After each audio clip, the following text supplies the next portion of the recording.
Hello and welcome students, Gyanjyoti coaching সেন্টারের পক্ষ থেকে তোমাদের সকলকে আরও একবার স্বাগত। আমি ইয়াসমিন, আমি তোমাদের ইউনিভার্সিটির আন্ডারে এডুকেশন সাবজেক্টটি নিয়ে তোমাদেরকে পড়ানোর চেষ্টা করছি। আশা করছি আমার কাছ থেকে অল্প কিছু হলেও তোমরা শিখতে, জানতে, বুঝতে পারছো। তোমাদের যে সমস্ত সিলেবাস সেকেন্ড সেমিস্টারে প্রোভাইড করা হয়েছে তার প্রত্যেকটি টপিক কিন্তু আমি একদম ডিটেইলসে তোমাদের সাথে আলোচনা করিয়ে দিচ্ছি। এছাড়া আমাদের কিন্তু অনলাইন ক্লাসেসগুলো আছে, যারা অলরেডি অনলাইন ক্লাসের মাধ্যমে আমার সাথে জুড়ে আছো তারা জানো যে আমি কতটা সহজভাবে চেষ্টা করি যে তোমাদের কাছে যেন কনসেপ্টগুলো একদম ক্লিয়ার হয়ে যায়। তোমরা যারা ক্যামেরার ওপাশ থেকে দেখছো এবং চাইছো যে আমাদের সাথে যুক্ত হবে, আমাদের জ্ঞানজ্যোতি কোচিং সেন্টারের সাথে যুক্ত হবে, আমাদের কাছে পড়বে, তার জন্য কি করতে হবে ভাবছো? দেখো, খুব ইজি একটা কাজ করতে হবে। কর্নারে দুটো নাম্বার তোমরা দেখতে পাচ্ছ, 6295916282, 7076398606। এই দুটি নাম্বারের মধ্যে যে কোনো একটি নাম্বারে তোমরা কল করবে। এই নাম্বার দুটি আমাদের Gyanjyoti coaching centre helpline number. Call করে তোমরা তোমাদের সাবজেক্টসগুলো নিয়ে আমাদের সাথে যুক্ত হয়ে যেতে পারবে। কোর্স ফি কিন্তু 999 টাকা রয়েছে এবং কোর্স ডিউরেশন রয়েছে কিন্তু 6 মান্থসের। এই 6 মান্থসের মধ্যে তোমাদের যাবতীয় সিলেবাস কমপ্লিট করানোর দায়িত্ব কিন্তু আমাদের। চলো, এটুকু ছিল ছোট্ট একটু ইনফরমেশন। এবার আমরা আজকের টপিকে চলে আসি।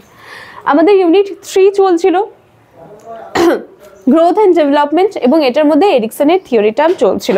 মাঝখানে অনেকদিন ক্লাস গ্যাপ হয়ে গিয়েছিল, কারণ আমার কিছু অসুস্থতা ছিল, যার জন্য আমি কন্টিনিউ করতে পারিনি। কিন্তু আমি আজ থেকে আবার কন্টিনিউ তোমাদের কাছে ভিডিওগুলো পৌঁছে যাবে। চলো, এরিকসনের থিওরি 4 নম্বর পর্যায়ে 8টা স্তর ছিল। আজকে আমরা 4 নম্বর স্তর বা পর্যায় বলতে পারো, যেটা আছে হচ্ছে শিল্প বনাম নিকৃষ্টতা। এটা হচ্ছে আজকে আমাদের আলোচনার বিষয়, এটা নিয়ে আজকে আমরা আলোচনা করছি। দেখো, বয়সকালটা কত? 6 থেকে 11। এই বয়সকালটার মধ্যে এই শিল্প বনাম নিকৃষ্টতা এই জিনিসটা চলে আসছে। আর এটা কিন্তু 4র্থ পর্যায়ের মধ্যে পড়ে। হ্যাঁ, এটা 4র্থ পর্যায়ের মধ্যে পড়ে শিল্প বনাম নিকৃষ্টতা, এবং সময়কালটা হচ্ছে 6 থেকে 11 বছর বয়স। দেখো, 4র্থ পর্যায়ে যেটা বললাম 6 থেকে 11 বছর বয়স, এর মধ্যে এই শিল্প বনাম নিকৃষ্টতা এই জিনিসটা সংগঠিত হয়। এটা হচ্ছে যেটা গ্রেড স্কুলে কাঠামোগত শিক্ষার জন্য শিশুকে মানে প্রথম শিশুকে প্রথম যে আক্রমণ দ্বারা চিহ্নিত করা হয় সেটা হচ্ছে এই জিনিসটাই। এই প্রথম তাদের মানে বাচ্চাদের অবশ্যই যে বোঝা, সেই বোঝার চেষ্টা করাতে হয় বা বোঝার চেষ্টা করতে হয়, এবং বিস্তৃত সংস্কৃতির প্রত্যাশার সাথে কিন্তু লড়াই করতে হয়। ঠিক আছে, এই সময়টা এই বয়সে কি হয়, বাচ্চারা হচ্ছে নৈতিকতার দিক থেকে, উৎপাদনশীলতার দিক থেকে কিন্তু সমাজের একজন ভালো সদস্য। হ্যাঁ, সমাজের একজন ভালো সদস্য হওয়ার অর্থ কিন্তু এই যে এই সমস্ত জিনিস থেকে শেখে, মানে গ্রেড স্কুলে। হ্যাঁ, গ্রেড স্কুল থেকে বাচ্চারা এই সময় এই সমাজে একজন ভালো সদস্য হবে কিভাবে, নৈতিকতা, এই সমস্ত কিছু, এর সাথে মূল্যবোধ, এই সমস্ত কিছু এই সময় কিন্তু শেখে।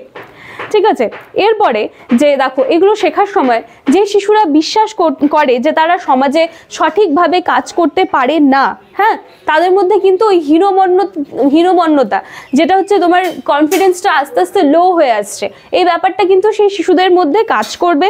এবং যেই সমস্ত শিশুরা দেখবে যে এই পর্যায়ে তারা যে কাজটা করছিল সেই কাজে তারা যদি খুব সুন্দরভাবে দক্ষতা অর্জন করে, বা তারা যে কাজটা করছে সেই ক্ষেত্রে যদি তাদেরকে সাপোর্ট দেওয়া হয়, বা সেই কাজের জন্য যদি তাদেরকে সুনাম করা হয়, তাহলে কিন্তু তারা আরও বিভিন্ন কাজে সক্ষম হতে কিন্তু শিখবে, বা আরও বিভিন্ন কাজে অংশগ্রহণ করতে কিন্তু তারা সক্ষম হয়। তার মানে কি, দেখো, আমি যতগুলো স্তর এতদিন পর্যন্ত আলোচনা করিয়ে এসেছি, কোথাও না কোথাও একটা জিনিস কিন্তু ভীষণ কমন, যেখানে একপাশে শিশুকে উৎসাহের অভাব দেখতে পাওয়া যায়, এবং আরেক পাশে দেখা যায় যে শিশুকে উৎসাহিত করলে কিন্তু সে একটা স্তর থেকে আরেকটা স্তরে খুব সুন্দরভাবে এগিয়ে যেতে পারে। তো এই স্তরটাও সেরকমই, যেখানে শিল্প বনাম নিকৃষ্টতা এই জিনিসটা আসছে, যেটা বিদ্যালয় থেকে গ্রেড স্কুল যেটা বলে সেখান থেকে শুরু হবে, এবং এর মাধ্যমে শিশু একজন সমাজের ভালো সদস্য হওয়ার চেষ্টা করবে, এবং তার মধ্যে নৈতিকতা, উৎপাদনশীলতা এই সমস্ত কিছু গ্রো করবে। এবং এইগুলো করার সময় একটা শিশু যখন ফেইলিয়ার হবে, বা তার কাজকে যখন আমরা সাপোর্ট করব না, বা তার কাজকে যখন আমরা সমর্থন করব না, সে কিন্তু আস্তে আস্তে হীনমন্যতায় ভুগতে শুরু করবে। এবং অপরপক্ষে যখন দেখবো যে একটি শিশুর কাজকে আমরা অ্যাপ্রিসিয়েট করছি, সে কিন্তু সেখান থেকে কি হয়, পরের স্তরে গ্রো করতে আরও সাহায্য করে। ভীষণ সিম্পল ছিল, ভীষণ ছোট্ট একটা টপিক। তো এটা ছিল আমাদের আজকে 4র্থ পর্যায়ে। পরবর্তী দিনে আমি বাকি তোমাদের পর্যায়গুলো শেষ করিয়ে দেবো।